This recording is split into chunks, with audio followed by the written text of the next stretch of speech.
हर स्त्री की एक अभिलाषा होती है। उसको उसके पूर्व में उसकी नानी, उसकी काकी, उसकी दादी, उसकी सास, उसकी माँ ने ये बताया है और वो सुनती आई है। क्या सुनती आई है? कि मैं जाऊं तो सुहागन जाऊं। सुनती आई है ना। क्यों सुनती आई है? इसके पीछे का कारण क्या है?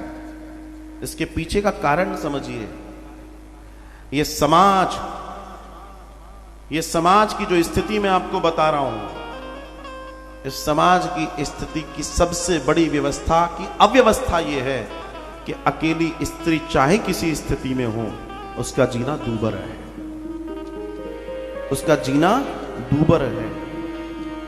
जब तक उसका पति होता है, उसका सम्मान होता है, उसके पास ताकत होती है, उसके पास सत्ता होती है, उसके पास अधिकार होता है, उसके पास मर्यादा होती है, वो आनंद के साथ स्वाभिमान से जीती है।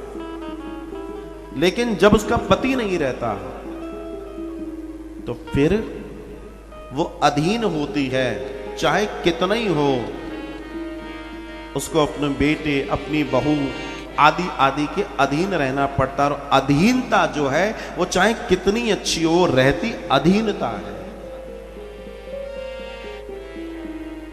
इसलिए ये दर्शन दिया गया कि स्त्री के लिए सबसे बेहतर है कि वो अपने जीवन को सुहागिन रूप में ही छोड़ दे, ताकि उसकी अमरता हो जाए। वास्तव में उसके जीवन की सुंदरता ही वही है। क्योंकि आज कोई भी समाज हो, कोई भी सभ्यता हो, नारी के लिए कभी भी बहुत मजबूत नहीं है। जबकि पूरे समाज में बार बार ये बात की जाती है कि जहां नारी है वहां देवता रमण करते हैं, ठीक है करते हैं, तो फिर क्यों नहीं नारी का सम्मान करते?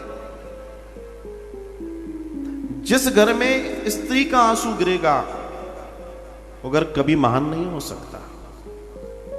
और जिस घर में स्त्री लक्षणी ना होकर, ध्यान रखिएगा, दोनों बातें कह रहा हूं, लक्षणी ना होकर कुलक्षणी रूप में रहेगी, उसके वजह से जितने लोगों के आंसू गिरेंगे, उसके समस्त आंसू अकेले उसी के निकलेंगे। दोनों दर्शन है। क्योंकि वो लक्ष्मी भी है, वो काली भी है, वो दोनों दर्शन है। स्त्री को चाहिए कि वो अपने जीवन को महान बनाना चाहती है तो अपने पति के जीवन में उसकी सेविका बनकर जिए, उसको प्रसन्न करके जिए। अगर वो प्रसन्न कर लिया तो जगत प्रसन्न हो गया। आपके जीवन में तो प्रसन्नता आ ही गई, आपका जीवन तो वैसे ही प्रसन्न हो गया, कुछ करने की जरूरत नहीं है।